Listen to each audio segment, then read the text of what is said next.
로마서 10장 13절에서 15절까지 한 구절씩 교독하고 15절은 함께 한 목소리로 낭독합니다. 누구든지 주의 이름을 부르는 자는 구원을 받으리라.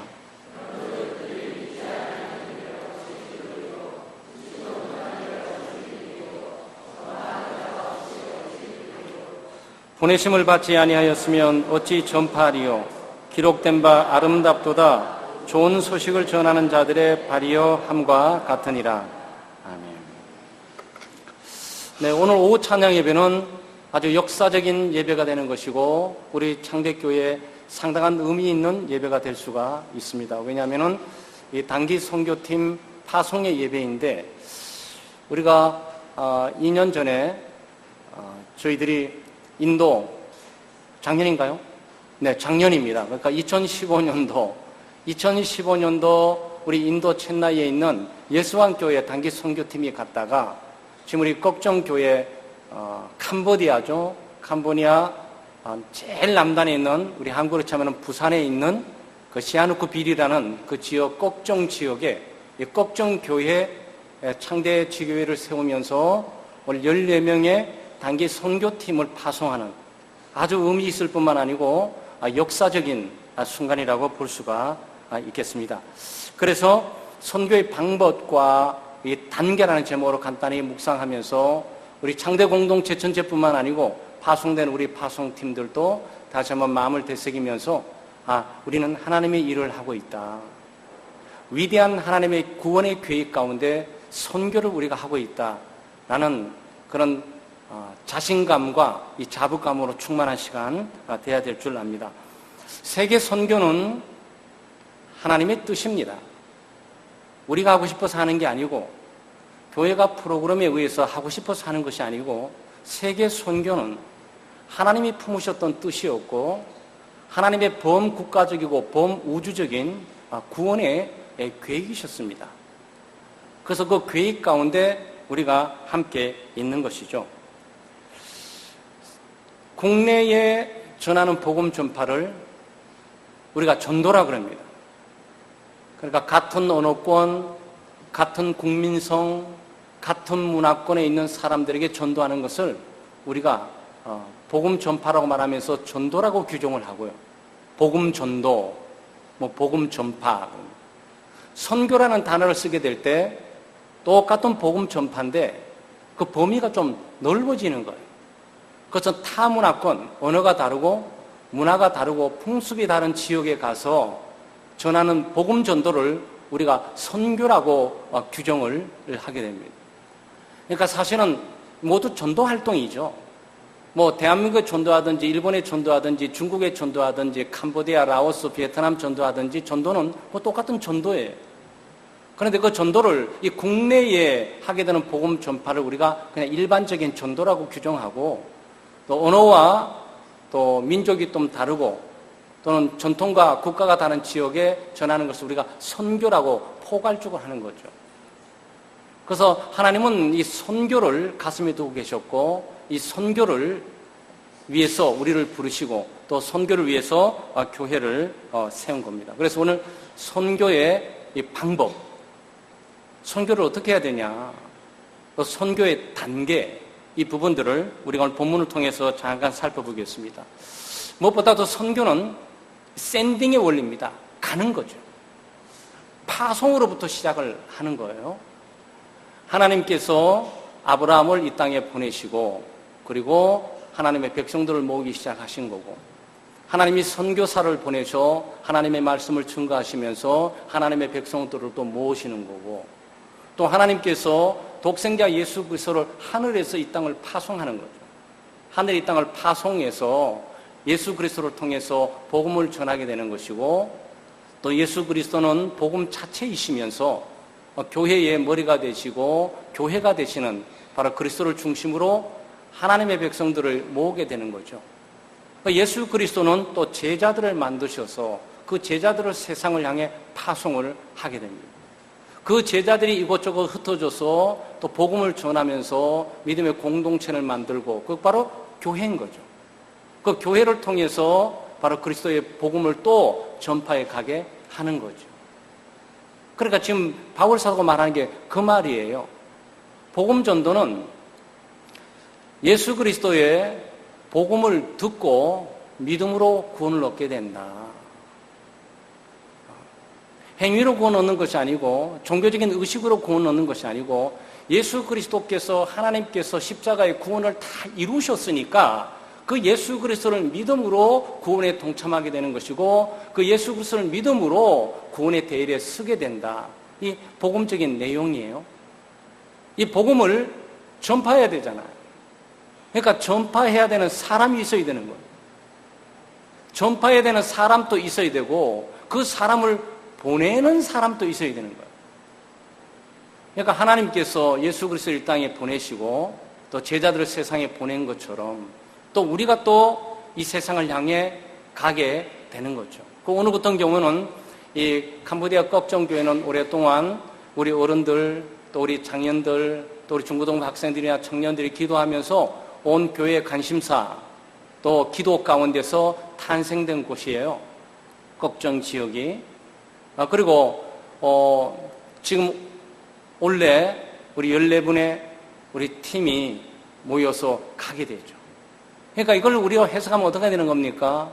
우리는 파송에 보내는 거죠. 그 샌딩의 원리에 의해서 교회는 누군가를 보내는 거예요. 보내는 사람이 있어야 되는 거예요. 보내는 공동체가 있어야 됩니다. 그 선교는 그렇게 이루어지는 거예요. 아무리 보낸다 그래도 갈 사람이 있어야 되잖아요. 교회가 프로젝트를 가지고 선교를 해야 된다고 소리를 치는데 가는 사람이 없어.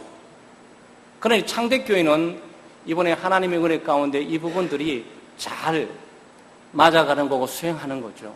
교회는 보내는 거고 가는 분들은 14명 되시고 그래 하나님의 섭리와 뜻 가운데 얼마나 감사한 일들을 우리가 하고 있습니까? 다른 말로 표현하면 우리는 하나님의 구원 계획 속에 우리는 진행하고 있는 것이고 하나님의 구원 계획에 따라서 우리는 순종의 원리 그리고 우리 선교의 원리를 따라가고 있는 거예요. 가장 중요한 것은 이 보내는 거죠. 그러니까 교회가 세워지게 되면 또 다른 지역을 향해 가기 위해 보내기 위해서 우리가 집중하게 되는 거예요. 그러니까 보내게 되면 보냄받은 자가 전하게 되겠죠. 그렇죠? 전하면 듣는 사람이 있어요. 그 듣는 사람에게 성령께서 역사해서 믿음을 주시고 구원 얻게 하는 거죠. 이 사이클이에요. 보내고 전하고 듣고 믿고 구원 이루어지고 보내고 전하고 듣고 믿고 구원 이루어지고 보내고 전하고 듣고 믿고 이루어지고 이게 선교의 사이클이에요. 개인뿐만 아니고 믿음의 공동체가 어떤 장소 가운데 정체되면서 머물러 있을 수는 없어요. 가야 되는 것이고 보내야 되는 거예요. 이게 선교예요. 그런데 보내고 가는 이 문제가 단순하지가 않다고요. 여기는 사람이 있어야 되는 것이고 물질이 있어야 되는 것이고 여기는 헌신이 있어야 되는 것이고 여기는 기도가 있어야 되는 것이고 강력한 후원 그룹들이 있어야 되는 것이고 있어야 되는 것이죠. 우리 창대교회가 2020 규정 가운데 20개 교회 지교회 설립 가운데 이 비전의 한 대목 가운데 저희들이 캄보디아 꺽정교회가 세워진 거예요. 그러니까 2020 비전은 이루어져 가고 있는 중에 있는 것이고 2020 비전을 향해서 우리 모두가 모든 타겟을 100% 다 감당하지 못하지만 여러 가지 중요한 일들을 우리가 맡고 가고 있는 거예요. 창대교회는 선교하는 교회가 되어야 됩니다. 창대교회는 훈련되고 양육되고 성숙한 교회가 되어야 되는 것이고 인원수 많고 죽음이 아니고 예수 그리스도의 사명 그 사명을 신실하게 시행하는 공동체가 되어야 되는 것이죠. 바로 그런 공동체 상을 향해 우리 창대교회가 발을 디디고 나가고 있음에 우리가 감사하는 거예요. 그 선교에 두 가지가 잘 이루어져야 되는데 이게 교회에 가지고 있는 기본 기능입니다. 교회는 모임과 흩어짐이 동시에 이루어지는 거예요. 교회 에클레시아 자체가 이 예수를 믿는 사람들 자체의 불러 모은 자들의 공동체지만 이 공동체가 모였다가 흩어지는 거예요. 주일에 모였다가 흩어지고 또 흩어져 있다가 주일에 모이고 또 모였던 사람이 또 흩어지고, 그러니까 왔다 갔다 그런 거예요. 이걸 소위 원심력과 구심력이에요. 그런데 제가 왜 이 얘기를 하는 겁니까? 구약 하나님의 백성이 이 부분을 하는데 실패했다고. 이미 믿음의 조상 아브라함을 통해서 너는 떠나라 그랬잖아. 가라! 세상을 향해 가라 그랬어요. 그게 하나님이 아브라함을 향한 명령이었다고요. 그 아브라함의 자손들은 모두 믿음으로 구원을 얻고, 그리고 믿음으로 세상을 향해 가야만 되는 사람들이에요. 그래서 아브라함은 고향으로 돌아오지 않았습니다. 왜 안 돌아왔을까요? 아브라함 고향이 하나님의 나라예요. 아브라함이 가나안 땅에 출세하고 성공하고 난 이후에 얼마든지 고향에 근무환영할 수가 있었지만 아브라함은 돌아가지 않았어요. 왜?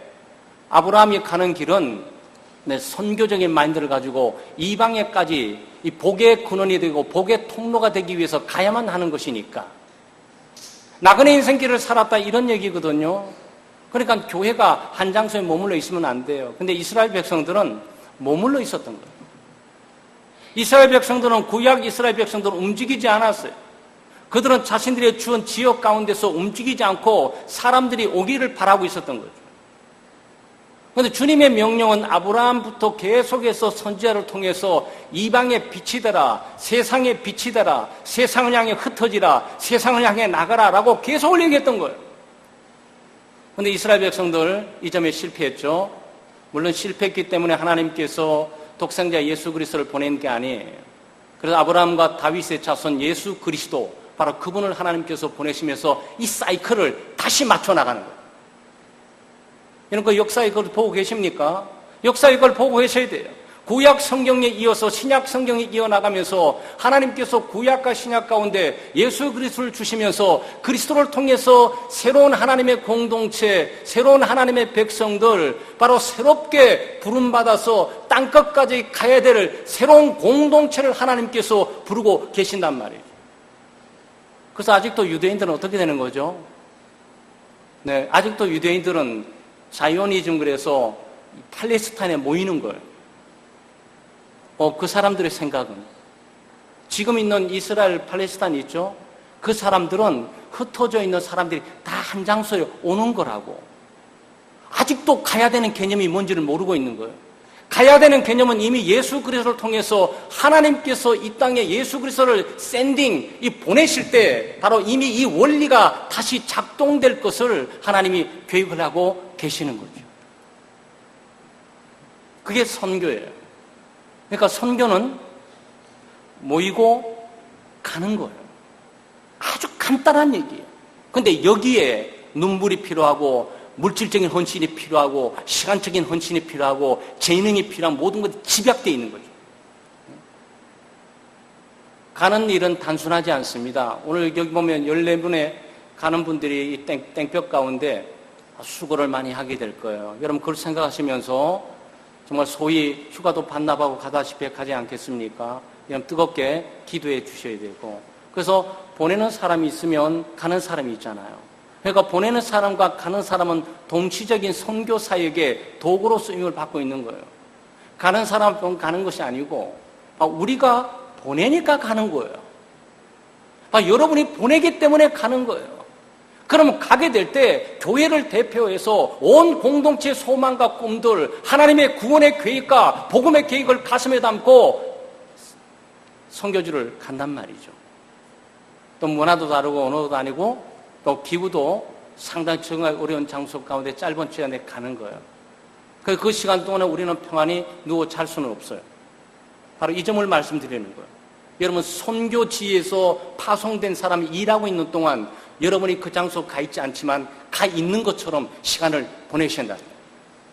그것이 믿음의 공동체가 바로 의식을 가지고 이 장소에 모여있는 이유 가운데 하나예요. 일부러 떼안볕에 가서 고행하면서 기도하라고 말하고 싶지는 않아요. 그렇지만 여러분 기도하셔야 돼요. 보내놓고 뭐 잘 살겠지 이게 아니고요. 보냈지만 내가 가 있는 것처럼 그 주어지는 상황들에 대한 어려움들을 염두에 두시면서 그런 것들을 계속 기도하는 사역을 함께하는, 그 선교는 함께하는 거예요. 일부만 아니고 소수의 인물만 하는 것이 아니고 보냄받은 자만 하는 것이 아니고 보내는 자가 함께 모든 것들을 집약해서 함께하는 총체적인 교회적인 사역이 선교예요. 선교에 가서 뭐 합니까? 여기 보게 되면 복음을 전하는 거죠. 복음을 전하는 거예요. 선교는 단순히 구제하러 가는 것 아닙니다. 캄보디아 아이들이 어려우니까 뭐 물질 좀 주면서 너희들 위로받으라고 우리 가는 것 아니에요. 그렇죠? 가난한 사람 되살리기 위해서 가는 것도 아니고요. 또 교육이 없는 지역에 교육만 던져주고 오기 위해서 가는 것도 아니에요. 선교는 분명합니다. 선교는 예수 그리스도의 복음을 전하기 위해서 가는 거예요. 여기 지금 복음적인 내용이 나오고 있지 않습니까? 13절에 누구든지 주의 이름을 부르는 자는 구원을 받으리라 그랬어요. 복음의 내용이에요. 지금 선교가 시작하는 것은 보냄으로 시작되지만 선교가 돼가는 과정 가운데 보냄을 받은 자가 이 복음을 알아야 되는 거고 복음을 증거하게 되는 거죠. 복음을 증거하게 되면 듣는 사람이 있게 되는 것이고 그 믿게 되는 사람이 있게 되는 것이고 성령께서 역사해서 그 과정을 통해서 단계를 통해서 구원하는 놀라운 역사가 그 현장에 있게 된다는 거예요. 근데 사실 이 메시지가 이미 10절에 나타나 있어요. 사람이 마음으로 믿어 의에 이르고 입으로 시인하여 구원에 이르느니라 그랬어요. 그러니까 13절은 누구든지 주의 이름을 부르는 자는 구원을 얻으리라. 누구든지. 그렇죠? 남자든지 여자든지 어린이든지 장년이든지 노년이든지 캄보디아 사람이든지 라오스 사람이든지 베트남 사람이든지 인도 사람이라든지 아프리카 사람이든지 미국 사람이라든지 중국 사람이든지 일본 사람 아무 관계가 없이 누구든지 예수 그리스도를 믿으면 구원을 얻게 된다는 이 메시지가 이 복음의 메시지죠. 선교는 이 메시지를 가지고 가게 되는 거란 말이죠. 네? 그런데 누구든지 복음을 전하고 들으면 믿고 구원을 얻게 되는데 이 듣는 내용이 지금 오늘날 좀 포괄적으로 생각을 해야 돼요. 그 당시는 성경이 없어요.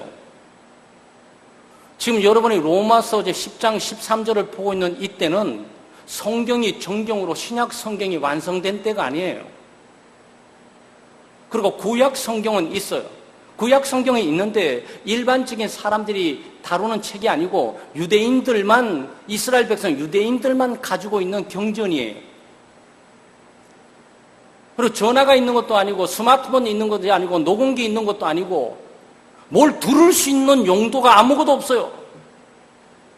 그러니까 이때는 보냄을 받은 전파자만을 통해서만 들을 수밖에 없는 시대예요. 근데 우리 시대도 똑같이 듣는 것만 해야 되냐? 이렇게 해석할 수는 없어요. 듣는다는 의미를 포괄적으로 지금 선교적으로 개념을 확장시킬 수밖에 없는 거죠. 만약 듣기만 한다면 가가지고 누군가가 그 나라 언어로 전달하는 것만으로 존재해야 되니까 지금은 매개체가 많이 발전되어 있잖아요.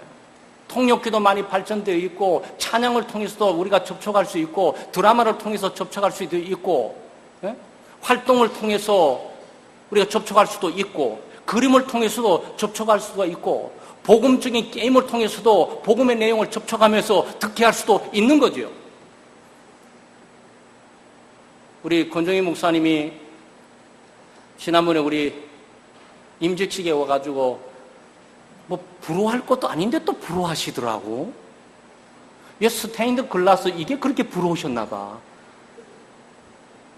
이게 저한테 한 서너 번 얘기하시더라고요. 목사님 창대교회 너무 이쁘고 좋더라고. 그래서 이상하다. 뭘 그렇게 이쁘신가? 우리는 지금 앞에만 단정해서 저 뒤에 한번 단장을 탔으면 좋겠다는 꿀뚝 같은 마음을 갖고 있는데 이걸 보고 스테인드 글라스라고 그러거든요. 스테인드 글라스. 근데 이게 진짜 유리가 아니고 우리가 썬팅 하듯이 비닐 갖다 붙여놓은 거예요. 근데 목사님 그걸 유리로 보신 거야. 그래서 목사님 쌉니다. 비싼 유리 끼우지 마시고요. 썬팅 그냥 비닐 저런 거 해서 갖다 붙이세요. 네, 그랬어요. 숭덕교회 갖다 붙이세요. 그랬어요. 그런데 옛날에 우리 중세 당시에도 라틴어를 아는 사람이 신부들밖에 몰랐기 때문에 일반 성도들은 라틴어를 몰라요. 그러니까 하나님의 말씀을 이 라틴어, 성경이 라틴어로 되어 있었거든요. 그러니까 읽지를 못해. 그러니까 하는 것도 교회 내에 뭐 사도 바울이 복음을 전하면서 누가 무릎 꿇고 회개하는 장면이 있고 거기 안수기도하는 장면이 있고 세례받는 장면을 유리에다가 그림으로 새겨놓은 거예요. 각 교회마다. 천장에 보게 되면 교회 막 천사가 쫙 나서 아담이 타락하고 부패하고 이렇게 선악과를 따먹는 때문에 사탄에 의해서 이렇게 눌리는 모습이 있고 거기에 천사가 손을 뻗는 모습이 있고 이것들이 다 그림으로 설명을 해준 거예요. 그림으로 복음을 전한 거예요. 그러면 여기 듣는다는 의미들을 단순하게 언어적으로 복음을 전파하는 것뿐만 아니고 그림을 통해서 프로그램을 통해서 드라마를 통해서 무언곡을 통해서 찬양을 통해서 다양하게 예수 그리스도의 복음을 현대적으로 전파할 수 있는 의미가 되는 거죠. 그러니까 이게 오늘 우리 선교팀들이 짧은 시간 내에 캄보디아를 다 외우고 가지도 않고 있는데 가서 뭘 하나. 네, 우리 이런 프로그램을 보시게 되면 교육 재료 또는 거기에 있는 우리 찬양들 또 거기 있는 교육하는 프로그램들 이런 것들이 다 복음 전도의 매체로 사용이 되는 겁니다. 사실 이런 현대가 많이 발전돼서 언어적으로 충분히 직접 전달하시면 더 좋겠죠. 그러나 언어가 다른 것에 소위 율동을 통해서도 그리스도의 복음을 전할 수도 있고 소위 댄싱을 통해서도 복음을 전할 수도 있고 많이 복음 전하는 이 들을 수 있는 기회, 보고 들을 수 있는 기회를 많이 제공해 주고 있단 말이죠. 사랑하는 여러분, 우리 창대교회는 선교하는 교회 되어야 됩니다. 근데 선교한다고 하니까 열받아가지고 가는 것만 생각하시면 안 돼요. 그래서 제가 아까 여러분 어려운 용어라서 설명하기가 어렵지만 센트럴라이제이션, 디센트럴라이제이션을 여러분이 쉽게 표현해 드린 거예요. 그 뭐냐면은 중심으로 모이는 일들이 잘 돼야 돼요. 그러니까 주일 모이고 예배하고 교제하고 하나님 말씀 보면서 훈련받고 양육받는 이 성숙도가 잘 돼야 된다고. 이게 센트럴라이제이션, 중앙 집중적이에요. 이게 잘 돼야 된다고. 집안이 모두가 잘 돼야 돈을 좀 벌어가지고 힘이 있어 외부에 도와줄 수도 있지 않겠어요? 뭐 형은 형대로 동생은 동생대로 여동생은 여동생대로 아빠는 아빠대로 엄마는 엄마대로 집안이 막 엉망진창인데 그 무슨 외부에 영향력을 줘요? 그럴 수는 없어요. 그러니까 여러분 선교를 제대로 하려면 선교되어야 돼요. 액션 선교하기 전에 선교가 되어야 돼요. 그 선교가 된다는 얘기는 예배가 바로 이루어질 뿐만 아니고 기독교적인 교제가 바로 이루어질 뿐만 아니고 거기에 하나님의 말씀을 통한 제자 훈련이 온전하게 세팅되고 성숙을 향해 나가는 공동체의 중심성이 서 있어야 된다는 거예요. 그러면서 동시에 디센트럴라이제이션, 이제 중심으로 벗어나서 외부로 확장해 나가게 된단 말이죠. 근데 이 중심을 흐트러버리면 그런 분들이 계세요. 선교한다고 교회 모이질 않아. 성경 공부를 안 해. 기도 모임도 없어. 괜히 선교만 열받아서 캄보디아만 생각하고 푸놈펜 생각하고 베트남 생각하고 인도만 생각해. 근데 여기에 중심에 대해서 자기 영향력과 여기 함께 교류는 아무것도 없어. 그건 심각한 거예요. 여러분 제가 이거는 이미 미국 사회에 있고 있는 교회의 큰 문제를 제가 여러분에게 제시하고 있는 거예요. 지금 참 그런 측면에서 잘 들어보세요. 그런 측면에서 트럼프가 국수주의로 바꿔줘서 지금 얘기를 하는 거예요. 왜 미국이 다른 나라 살리는 데만 돈 써야 되냐 이거예요. 왜 우리 교회는 헌금을 외부로만 향해 써야 되냐 이 얘기와 마찬가지인 거예요. 우리를 위해서도 좀 써야 되지 않냐 지금 그 얘기가 나오고 있는 거죠. 그 얘기가 왜 나오는 걸까요? 중심적인 일들 하는데 실패하게 되면 반작용들이 있게 돼 있어요. 그 모든가 균형이 맞아요. 균형이. 너무 외부의 힘을 쏟아내는 것도 문제고 외부는 전혀 안 나가고 중심에 모여만 있는 것도 문제예요. 그러니까 우리는 건강하기 위해서 어떻게 하는 거죠? 물이 흘러 들어가고 물이 나가고 또 물이 흘러 들어가고 물이 나가고 하는 것처럼 중앙에 모였다가 또 흩어지고 흩어졌다가 또 모이고 이걸 잘 한다고요. 그러니까 우리 학생들이 여기 있지만 브리딩 인, 브리딩 아웃 잘해야 된다고. 숨을 잘 쉬어야 되잖아요. 이게 잘 돼야 된다고. 마시다가 죽지, 그대로 죽어버리지. 살고자 하는 자는 죽게 돼 있는 거죠. 그래서 우리가 선교라고 말을 하게 될 때 무조건 간다는 그 의미는 중심성이 흐트러지지 않고 중심을 강화시키는 작업들을 계속 진행해 나가면서 동시에 그들의 영향력들을 외부에 뻗어진 한계를 알고 그 한계를 조정하면서 자꾸 나가는 것을 말하는 거죠. 그래서 어떤 교회는 전부 나간다고 난리야. 그러니까 교회가 잘 움직이질 않아요. 그리고 어떤 선교회만 그냥 선교한다고 이리 뛰고 저리 뛰고 어떤 구역에 가면 선교하는데 이리 뛰고 저리 뛰지 교회적인 어떤 응집력이 없어요. 또 어떤 교회는 전혀 외부에 나가서 봉사하고 헌신하고 선교하지는 않아요. 그저 자기 교회밖에 몰라. 여러분 그러면 안 되죠. 그래서 우리 선교는 들어가고 나오는 것처럼 숨 쉬고 숨을 뱉는 것처럼 우리가 모이고 흩어졌다가 모이고 그러면서 그리스도의 복음을 우리가 증거하고 살아야 됩니다. 그리고 우리 창대교회는 이런 중심성을 잘 잡아서 성숙한 가운데서 정말 우리가 모임을 더 강화하고 또 우리가 더 말씀 가운데 더 건강해 가고 또 서로를 세우고 또 서로 교제가 긴밀하게 있으면서 그 축적된 힘, 아무리 힘이 생기지 않겠어요. 예를 들어보세요. 남편 보러 오고 엄마 가서 보러 오고 장남 보러 오고 둘째 보러 오고 셋째 잘 보러 오고 충실하면 가정의 경제가 좀 돌죠? 그럴 때 돕는 일들이 진행돼 가야 되는 거죠. 뭐 집에 뭐 하는 건 아무것도 없는데 그냥 아버지는 아버지대로 고하면 돕는다고 저 일이 가버리고 장남은 장남 돕는다고 갑자기 유치소 가서 가버리고 또 막내는 막내라고 돕는다고 다른 데 장학 사업한다고 가버리고 집에는 뭐 허전히 텅 비어 있어요. 그래서 나오는 게 반작용으로서 교회 중심으로 가야 된다라고 하면서 또 폐쇄적으로 되게 되는 거죠. 여러분 이걸 잘 피해야 돼요. 우리 시대의 선교를 이렇게 잘 보면서 우리 교회의 영향력 또 우리가 할 수 있는 바운더리 또 그리고 할 수 있는 그런 환경들을 잘 모색해 서 잘 감당해가는 오늘 우리 선교의 방법은 뭡니까? 요약한다면 하나님이 예수 그리스도를 보내신 것처럼 또 예수 그리스도가 제자들을 보낸 것처럼 근데 제자들을 보낼 때 뭐 준비 없이 막 보냈겠습니까? 아니에요. 예수 그리스도께서 오라 그랬잖아요. 예수 그리스도 오라 그랬어요. 그러니까 제자들이 예수님께로 온 거예요. 그러면서 예수님이 그 다음 두 번째 머물르라 그랬어요. 여기 머물르라고. 움직이지 말라고. 여기 머무르는 데는 그리스도를 중심으로 그들 공동체가 함께 삶을 나누는 일을 집약한 거죠. 그리고 그리스도께서 그들을 훈련시키셨어요. 하나님의 말씀과 천국에 대한 정신을 무장시켜서 그들을 세상을 향해서 파송해 보내는 거죠. 이 동일한 원리가 우리 창대교회에 있어야 될 줄 압니다. 그래서 우리 헌신하고 이번 주간에 또 일주일 동안 또 캄보디아에 가서 이동하고 이런 보통 일들이 아니에요. 캄보디아 비행기 타고 가죠. 푸놈펜 내리게 되죠. 푸놈펜에서 시아누쿠빌까지 차 타고 또 이게 한 5시간, 6시간 가야 돼요. 또 이거 보통 일들이 아니에요. 네, 그러면서 거기에 짐을 내려놓고 그 무더위와 싸우면서 이제 선교지 일들을 진행해 나가야 된단 말이죠.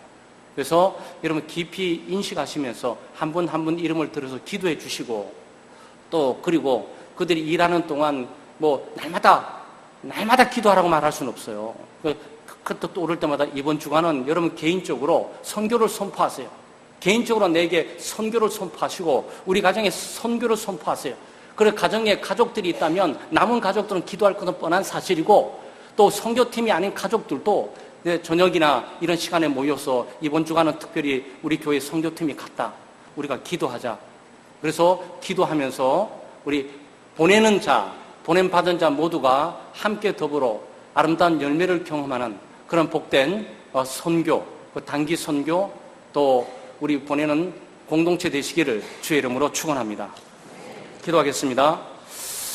하나님 감사합니다. 하나님의 크신 은혜와 사랑으로 우리 창대교회를 통해서 그 먼 거리 캄보디아 걱정 지역에 교회를 세우시고 또 근본 우리 선교팀 14명을 통해서 파송하고 또 14분이 직접 내가 누구를 위하여 갈 거라고 할 때 내가 여기 있나이다 나를 보내소서라고 고백한 것처럼 이사야의 고백처럼 자발적으로 선교에 동참해 가는 14분을 꼭 기억해 주셔서 한 짧은 일주일의 시간이지만 정말 그리스도의 복음, 그리스도의 사랑이 증거되게 도와주시고 건강 안전 지켜주시고 프로그램 가운데 함께 하셔서 또 하나님의 영광과 능력이 충만하게 나게 하시고 우리 창백교회가 이런 계기를 통해서 더욱더 선교에 관심을 갖고 선교를 향해 조용한 발걸음이지만 작은 발걸음이지만 큰 종족을 남기고 영향력을 주는